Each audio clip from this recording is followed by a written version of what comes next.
चलेगा सत्र, सियासत और संग्राम? यह सवाल और ज्यादा गहराता जा रहा है। राज्यपाल कहते हैं 21 दिन का नोटिस जरूरी है। सरकार कहती है सत्र बुलाओ, हमारे पास बहुमत है। राजभवन से लड़ाई सड़क तक पहुंच गई और अब ऑनलाइन वॉर शुरू हो चुका है। अहम सवाल यह कि आखिर कब तक चलेगा मरुधरा का यह संग्राम? तो चलिए इसी खबर पे और अधिक चर्चा करने के लिए हमारे साथ खास मेहमान हैं, वो जुड़ रहे हैं। मैं परिचय करवा दूं आपका। अभिनेश महर्षि जो कि बीजेपी के विधायक हैं, वो हमारे साथ जुड़ रहे हैं। हरीश चौधरी राजस्व मंत्री हैं, वो भी हमारे साथ जुड़ रहे हैं। और justice Shivcharan Mathur retired high court के पूर्व जस्टिस हैं, वो हमारे साथ जुड़ रहे हैं। सर, आप सभी का मैं न्यूज 18 राजस्थान पर स्वागत करता हूं। सबसे पहले हरीश चौधरी जी, मैं आपके पास आना चाहूंगा और आपसे जानना चाहूंगा कब तक चलेगा यह मरुधरा का महासंग्राम? कब अपने जनप्रतिनिधियों को जनता अपने बीच पाएगी? यह जनता पूछ रही है।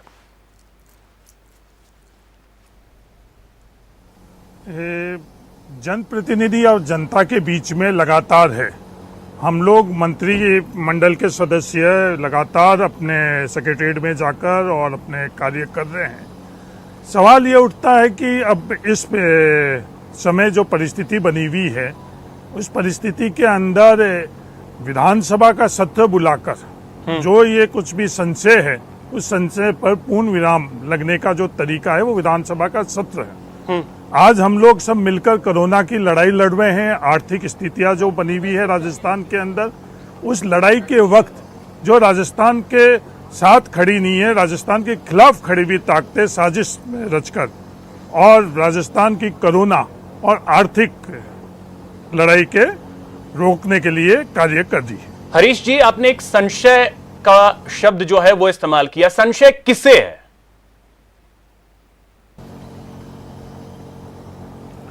संशय पैदा किसने किया है? सिर्फ राजस्थान में ही नहीं, पूरे देश के अंदर पिछले 6 सालों से जो चुनी हुई सरकारें हैं, उनको अस्थिर करने के लिए लगातार प्रयास हो रहे हैं। वो प्रयास राजस्थान में भी हो रहे हैं, वो पूरे देश और दुनिया देख रही है। तो संशय उस संदर्भ में है। नहीं तो जो फ्लोर पे अगर जाने की बात है तो पार्टी भारतीय जनता पार्टी ने भी जी बोलिए बोलिए बोलिए। भारतीय जनता पार्टी ने भी कई दफे ये सवाल उठाए, उनके नेताओं ने भी ये सवाल उठाए हैं, बहुमत के संदर्भ में भी उठाई हैं, बाकी दूसरे विषय पर भी सवाल उठाकर संशय पैदा किया है। अभिनेश महर्षि जी, आपसे अब मैं अगर समझूं, जिस तरीके से हरीश चौधरी जी ने कहा, संशय क्यों इस तरीके से पैदा किया जा रहा है? क्या आप लोगों को लगता है कि सरकार के पास बहुमत नहीं है? क्योंकि कई आपके दिग्गज नेता जो हैं वो ये बोल चुके हैं कि हम फ्लोर टेस्ट नहीं चाहते हैं। देखिए, सबसे पहले तो आज के दिन कारगिल हीरोज जिन्होंने हमारे देश को सुरक्षित रखने में अहम भूमिका निभाई है, अपने प्राणों की बलिदान देकर जिन लोगों ने देश को सुरक्षित रखा है, उन सब लोगों को मैं प्रणाम करना चाहता हूं, नमन करना चाहता हूं। और उसके बाद में मैं राजस्थान के मुख्यमंत्री श्रीमान अशोक जी गहलोत की 2 बातों को विशेष रूप से कंडेम करना चाहता हूं। पहली बात तो राजस्थान के मुख्यमंत्री जी का ऐसा अशोभनीय बयान, चाहे वो अपनी पार्टी के पहले रहे उप मुख्यमंत्री और उन्हीं की पार्टी के पार्टी चीफ रहे माननीय सचिन पायलट जी के खिलाफ, मैं उस चीज पे भी आऊंगा, लेकिन अभी मेरा सीधा सा ये सवाल है, क्या आपको लगता है कि सरकार के पास बहुमत नहीं है? देखिए, उनके जो बयान थे उस पे मैं आऊंगा, लेकिन अभी मेरा सीधा सा ये सवाल है कि क्या बीजेपी को यह लगता है कि अशोक गहलोत सरकार के पास बहुमत नहीं है और उन्हें साबित करना चाहिए? सर, मैं उसी पर आ रहा हूं। जो पार्टी का मुखिया, जो सरकार का मुखिया इस तरह के बयान दे, हमने तो कभी भी फ्लोर टेस्ट की मांग, हमारे नेताओं ने भी नहीं की, हमने भी कभी फ्लोर टेस्ट की मांग नहीं की। माननीय महामहिम राज्यपाल महोदय बार बार ये कह रहे हैं कि आपको फ्लोर टेस्ट की आवश्यकता। उन्होंने जो चिट्ठी दी है उसमें जो 6 पॉइंट उन्होंने रेज किए हैं, उनका जवाब राजस्थान की सरकार के पास में नहीं है। राजस्थान की सरकार गोलमाल बात करना चाहती है। राजस्थान की सरकार झूठ के सहारे पर राजस्थान में आई थी सत्ता में। उन्होंने नौजवानों के साथ में झूठ बोला, उन्होंने किसानों के साथ में झूठ बोला, और आज 8 करोड़ जनता के सामने झूठ बोल करके वो ये दर्शाने की कोशिश कर रही है। कौन है सचिन पायलट? कांग्रेस के आदमी, कांग्रेस के विधायक 19। कौन है ये लोग? कांग्रेस आपस में लड़ रही है, और कांग्रेस जब आपस में लड़ती है तो भारतीय जनता पार्टी की तरफ उंगली उठाने का अधिकार क्या है इन लोगों को? ये काम तो करते नहीं है। आज टिड्डी के कारण हालात खराब है राजस्थान में। मैं पूछना चाहता हूं राजस्थान की सरकार से, किसानों के लिए टिड्डी में क्या काम किया है? हरीश चौधरी जी, आप कैबिनेट मिनिस्टर बैठे हैं, आप बताएंगे टिड्डी के अंदर आपने क्या काम किया है? आपने किसानों का कर्जा माफ नहीं किया है। ऐसी में राजस्थान की सरकार, अभिनेश जी, वो तो केंद्र से भी टीम आई, उसका भी कुछ ज्यादा असर टिड्डियों पे अभी फिलहाल नहीं हो रहा है। हरीश जी, बीजेपी की तरफ से तो ये साफ कहा जा रहा है, हमें कोई संशय ही नहीं है, सरकार के पास बहुमत है। तो फिर इस कोरोना के काल में फ्लोर पे या विधानसभा के सत्र को बुलाने की आवश्यकता क्यों लग रही है? कैबिनेट मिनिस्टर कह रहे हैं कि हम लोग सचिवालय में जा रहे हैं। क्या जा रहे हैं? हम लोगों के अभिनेश जी, मैं आपके पास आ रहा हूं। हरीश जी से राज्य के लिए इसका जवाब मैं हरीश जी से लूं, फिर उसके बाद शिव कुमार शर्मा जी के पास भी मुझे जाना है। ये राजस्थान की जनता कतई बर्दाश्त करने वाली नहीं है। जी सर। जी हरीश जी, क्यों लग रहा है? बीजेपी तो कह राजस्थान रही है कि के अंदर हमें सबसे कोई बड़ा संशय ही कोई नहीं है। सदन है, कोई भी संस्था है, वो विधानसभा है। राजस्थान के अंदर अगर सबसे बड़ा कोई सदन है, संस्था है, तो राजस्थान की विधानसभा है। आज राजस्थान की विधानसभा के अंदर चाहे राजनीतिक संशय हुई, कोरोना हुई, टिड्डी हुई, हर संदर्भ के अंदर हम लोगों को चर्चा कर कर उसके अनुरूप फैसले करने के लिए अगर कोई इकलौती जगह है तो राजस्थान की विधानसभा है। मेरे मित्र ये पूछ रहे हैं कि टिड्डी के संदर्भ में क्या किया, तो शायद मैं उनसे ये निवेदन करना चाहता हूँ, अध्ययन करो। विश्व के अंदर अगर सर्वश्रेष्ठ कार्य किसी भी देश और राज्य के अंदर हुआ है, वो राजस्थान के अंदर हुआ है। अगर नहीं पता है तो वो आंकड़े पता कर ले। सबसे ज्यादा टिड्डी नियंत्रण का ही हुई है। आज ये टिड्डी नियंत्रण का कार्य है वो केंद्र का है। पश्चिमी राजस्थान जहां से आप आ रहे हैं, किसानों के खेत खाली हो गए, क्या कर दिया आप लोगों ने? हाँ बिल्कुल, टिड्डी के संदर्भ के अंदर केंद्र सरकार का राज्यपाल महोदय ने जो 6 पॉइंट पूछे हैं, सरकार नहीं उन कर 6 बिंदुओं के ऊपर आपकी सरकार जवाब दे दे। 10 के माध्यम से यदि कोई विशेष परिस्थिति आती है जिसमें कार्य कर रहे हैं, बुलाना पड़ता है। झूठ बोलना, लगातार झूठ बोलना, ये संस्कृति आप लोग छोड़ो और धरातल के ऊपर क्या कार्य ये काम तो 70 साल से कांग्रेस कर रही है, झूठ बोलने का काम। तो आज जहां तक आप लोग ये बात नैतिकता की बात कर रहे हो, चलिए अभिनेश जी, 70 साल का जिक्र तो आप कर देते हैं, लेकिन उन 70 सालों में आप दुआई दे रहे हो। अभिनेश जी 70 सालों का तो जिक्र कर देते हैं, तो क्या उसमें जो आपके 6 साल हैं अभी के, उसे भी जोड़ते हैं? अटल जी के 6 साल रहे हैं, क्या उसे भी जोड़ते हैं? तो जो कैलकुलेशन है कम से कम उससे फिट कर लीजिएगा। अब मैं शिव कुमार जी आपके पास आना चाहूंगा। आपसे अगर एक चीज मैं समझूं, कानूनी पहलू इसका जो 121 दिनों का जो जिक्र किया जा रहा है कि 21 दिनों का नोटिस होना जरूरी है, क्या यह कंपल्शन है? शॉर्ट टर्म में क्या विधानसभा का सत्र नहीं बुलाया जा सकता?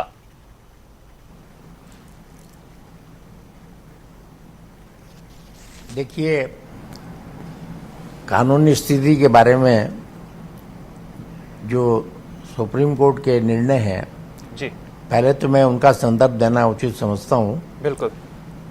भारतीय संविधान के अनुच्छेद 174 और अनुच्छेद 163(1), 174 और 163(1), इसमें इसको विवेचित करते हुए सुप्रीम कोर्ट की 5 सदस्यीय संवैधानिक पीठ ने नबर रेविया अरुणाचल प्रदेश के एक प्रकरण में यह अवधारित किया है कि अगर कैबिनेट राज्य का मंत्रिमंडल कोई प्रस्ताव राज्यपाल के समक्ष सत्र बुलाने के लिए रखता है, तो राज्यपाल उस प्रस्ताव से बाध्य होगा और उसको सदन बुलाना पड़ेगा।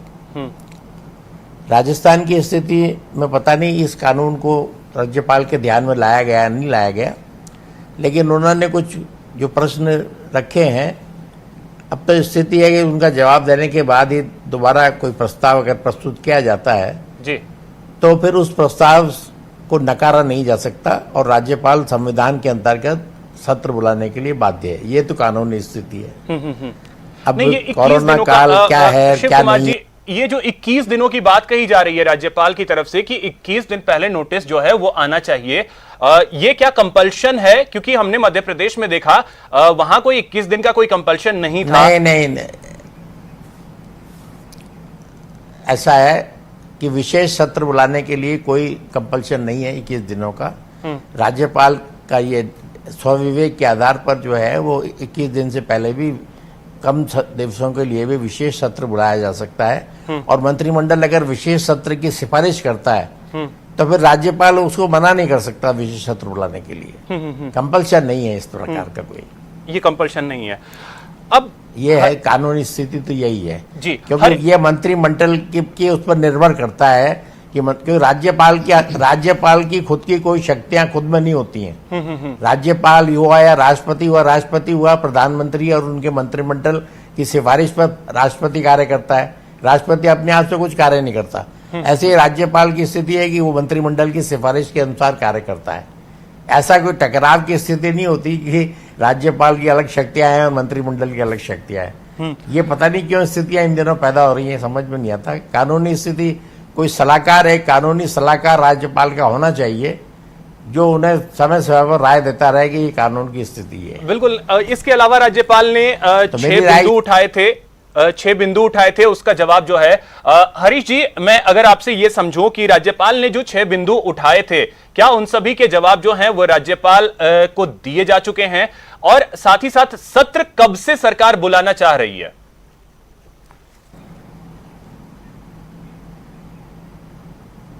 उठाई हैं वो बिंदु कितने रिलेवेंट है? बिंदु मैं उदाहरण देना चाहता हूं। बिंदु ये उठाया गया है कि क्या बिजनेस होंगे। बिजनेस तय करने का अधिकार मंत्रिमंडल को और सरकार को नहीं है। बिजनेस तय करने का अधिकार बिजनेस एडवाइजरी कमेटी को है। ये सवाल ही नहीं उठता है कि बिजनेस क्या है, क्योंकि अधिकार हम लोगों के पास नहीं है। कोई भी कानून को जानने वाला अच्छी तरह से ये जानते हैं। फिर कोरोना के संदर्भ में है तो क्या देश के अंदर कोई अलग कानून है, अलग नियम है? आज मणिपुर और गोवा के अंदर विधानसभा सत्र चल रहा है, वहां तो कोरोना के समय के अंदर विधानसभा सत्र चल सकता है और राजस्थान के अंदर नहीं चले। इस तरह के सवाल अगर उठाकर तो उठाए जाएं तो मेरे हिसाब से ये सवाल बिल्कुल निराधार है। और इन सवालों के तमाम सवालों के जवाब मंत्रिमंडल ने दे चुके हैं। तो मेरा तो यही निवेदन है। कितने तारीख से सरकार बुलाना चाहती है? जल्दी से जल्दी सत्र कितने तारीख से बुलाना? सरकार की अपनी क्या सोच है, कितने तारीख से? नहीं, सरकार ने तो सत्र बुलाने का निवेदन राज्यपाल महोदय से परमिशन के मांग ली है। ये राज्यपाल महोदय के लिए है। राज्यपाल के जो भी फंक्शनिंग है वो एड और एडवाइस ऑफ मंत्रिमंडल ही होती है। ये बात बिल्कुल अच्छी तरह से हमारा सुप्रीम कोर्ट के भी कई दफे इस तरह के जजमेंट हुए हुए हैं। रामेश्वर प्रसाद केस के अंदर जो बिहार के संदर्भ में था उसमें भी साफ तरह से इस बात का उल्लेख किया हुआ है कि राज्यपाल फॉर्मल हेड है। फॉर्मल हेड और एड एंड एडवाइस ऑफ जो कैबिनेट है उससे उनकी फंक्शनिंग होती है। हाँ, वो यही निवेदन है। शिव कुमार जी ने उसी चीज का जिक्र किया कि मंत्री परिषद की सिफारिश के अनुसार ही राज्यपाल जो है वो काम करते हैं। लेकिन अब देखिए, इस पे एक चीज और है हरीश जी की एक गंभीर आरोप ये भी लग रहे हैं कि सरकार फ्लोर पे इसलिए भी जाना चाहती है क्योंकि सरकार को डर है कि बाड़ेबंदी खुलेगी तो हो सकता है विधायक छिटक जाए। और कम से कम क्योंकि 21 दिनों, क्योंकि एक बार अगर आपने बहुमत साबित कर दिया तो 180 दिन कम से कम आपके सरकार जो है वो बच जाएंगे। ये आरोप लग रहे हैं। हम लोगों की किसी प्रकार की बाड़ेबंदी नहीं है। हम लोग मीडिया के बीच में, अपने परिवार के बीच में लगातार हम लोग सेक्रेटरीट जाकर अपना कार्य कर रहे हैं। कई एमएलए अपने जो कॉन्स्टिट्यूंसी के अंदर कार्य है वो कर रहे हैं। ये बाड़ेबंदी है ही नहीं। तो आज जिस तरह के हालात बना रखे, क्योंकि आपको लगता है कि होटल से ही सरकार चल जाएगी तो फिर जो क्या कहते हैं विधानसभा की क्या जरूरत है? इसके अलावा अगर बात करें तो मंत्री ऑफिसेज की क्या जरूरत है? होटल से ही सरकार चल जाए, सचिवालय की क्या जरूरत है फिर?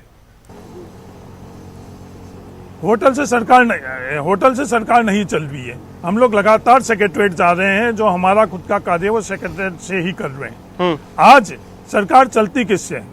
आज मतदाता अपने मत देकर सरकारें चुनते हैं, एमएलए के विधायक के माध्यम से। आज राजस्थान की जनता ने, मतदाताओं ने अपना मत देकर और किसी को अधिकार दिया है, वो कांग्रेस के अशोक गहलोत की सरकार को वो अधिकार दिया है। जो भी लोकतंत्र में विश्वास करने वाले लोग हैं, उनको इस सरकार को चलाने के अंदर सहयोग करना चाहिए। और विशेषकर जो परिस्थिति बनी हुई है, हम लोगों के इस देश के अंदर कई उदाहरण हैं। ठीक है अभिनेश जी, अब मैं आपके पास आ रहा हूं। अभिनेश जी, मैं अब आपके पास आ रहा हूं।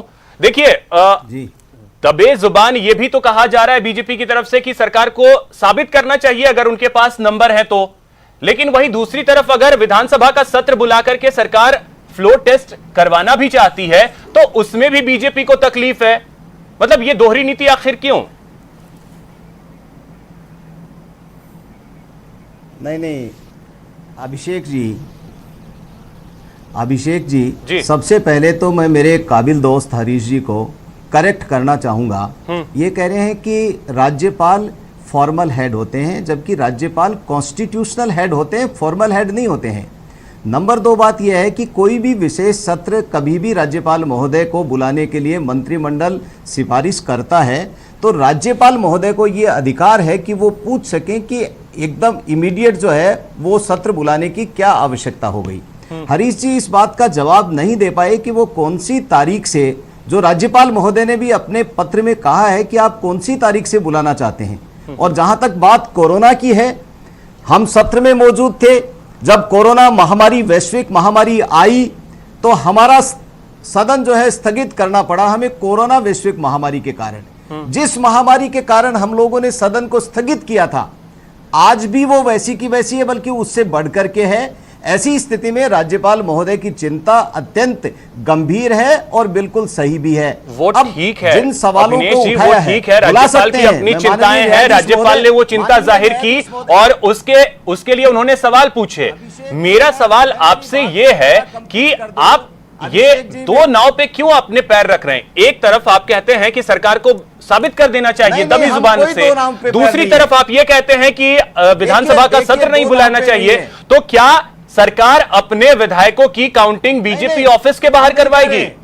ये हमने नहीं कहा है अभिषेक जी, राज्यपाल महोदय का अधिकार है, वो कब सत्र बुलाने की इजाजत देते हैं ये उनके ऊपर है। हम दो नाव पे सवारी नहीं कर रहे हैं। भारतीय जनता पार्टी हमेशा जन सरोकार की भूमिका में आगे रहती है।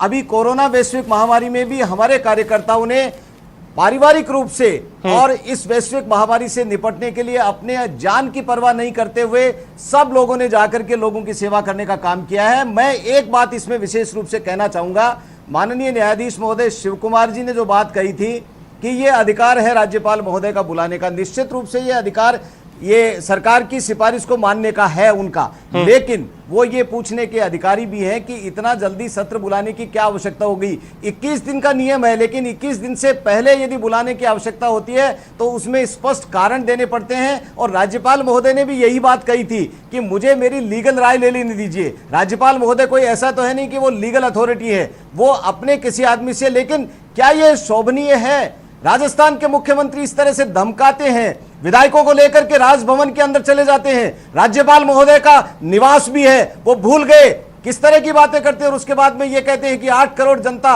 राज्यपाल महोदय का राजभवन घेर लेगी। तो आप राजस्थान के गृह मंत्री भी हैं, राजस्थान के मुख्यमंत्री भी हैं, क्या आपकी यही ड्यूटी बनती है? क्या आप एक तरफ कहते हैं कि आपने पार्टी को सिखाने का काम किया, क्या ये भी सिखाने का काम कर रहे हैं कि सरकार जो है वो राज्यपाल की सुरक्षा भी नहीं कर सकती है? उसके बाद में आप कहां बोल रहे हैं मुख्यमंत्री महोदय, उसके बाद में आप कह रहे हैं कि हम राष्ट्रपति को भी घेरेंगे, हम प्रधानमंत्री को भी घेरेंगे, तो आपकी तो दादागिरी हो गई। ऐसा जंगल राज चल रहा है। आज बलात्कार की घटनाएं हो रही हैं, सामूहिक बलात्कार हो रहे हैं, आप गृह मंत्री हैं, आप रोक नहीं पा रहे हैं। हरीश जी इसका जवाब, बिजली के मारे राजस्थान का बच्चा हाहाकार मचा हुआ है। हरीश जी इसका जवाब आपको देना पड़ेगा क्योंकि कई सारे सवाल जो हैं वो और कई सारे गंभीर आरोप जो हैं वो अभिनेश जी ने लगाए हैं।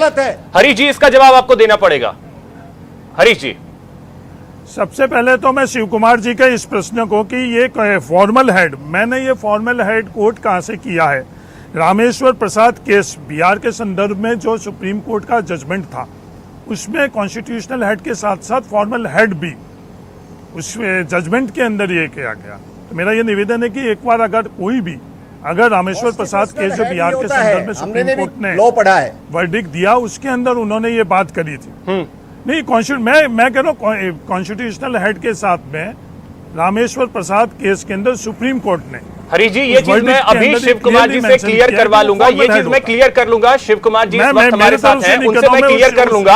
आप इसके अलावा जो आरोप लगे हैं वो चीज मैं क्लियर कर लेता हूँ, वो शिव कुमार जी से मैं वो क्लियर कर लूंगा हरी जी। लेकिन इसके अलावा जो आरोप जो लगे हैं बीजेपी की तरफ से, मैं नहीं कह रहा हूँ, राज्यपाल की सुरक्षा को लेकर के, राष्ट्रपति भवन तक के घेराव को लेकर के, प्रधानमंत्री के घेराव को लेकर के, ये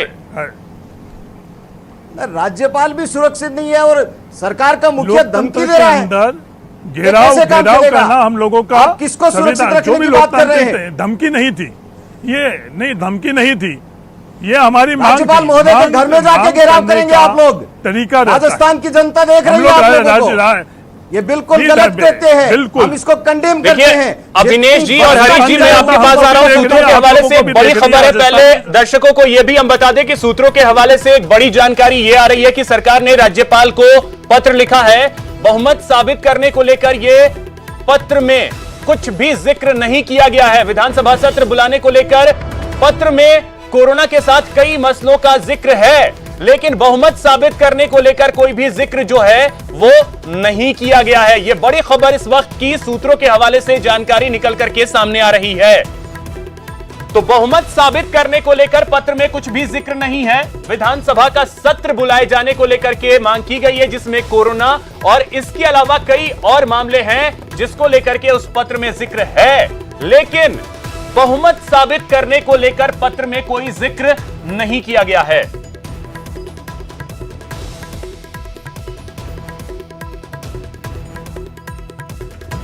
तो अनूप हमारे सहयोगी अधिक जानकारी के साथ जुड़ गए हैं। अनूप, क्या जानकारी है? पत्र लिखा गया है राज्यपाल को और उसमें बहुमत साबित करने को लेकर कोई चर्चा नहीं है।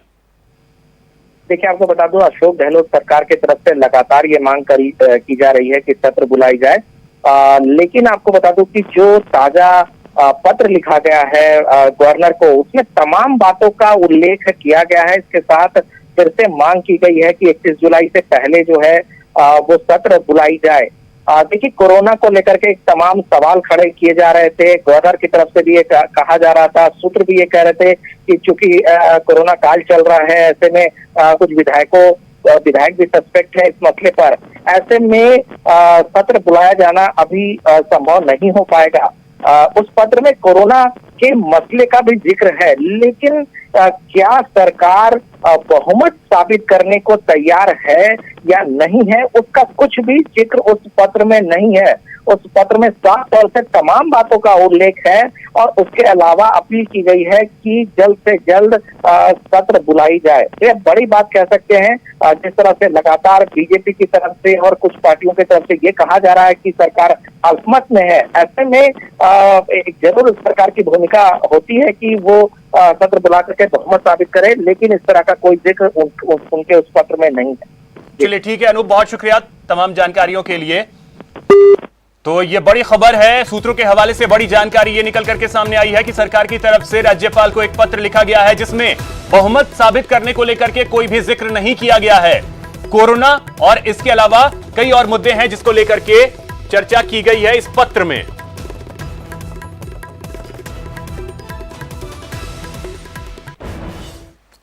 तो सभी मेहमान हमारे साथ जुड़े हुए हैं, यहां रुकेंगे एक छोटे से ब्रेक के लिए। ब्रेक के बाद इस चर्चा को आगे बढ़ाएंगे।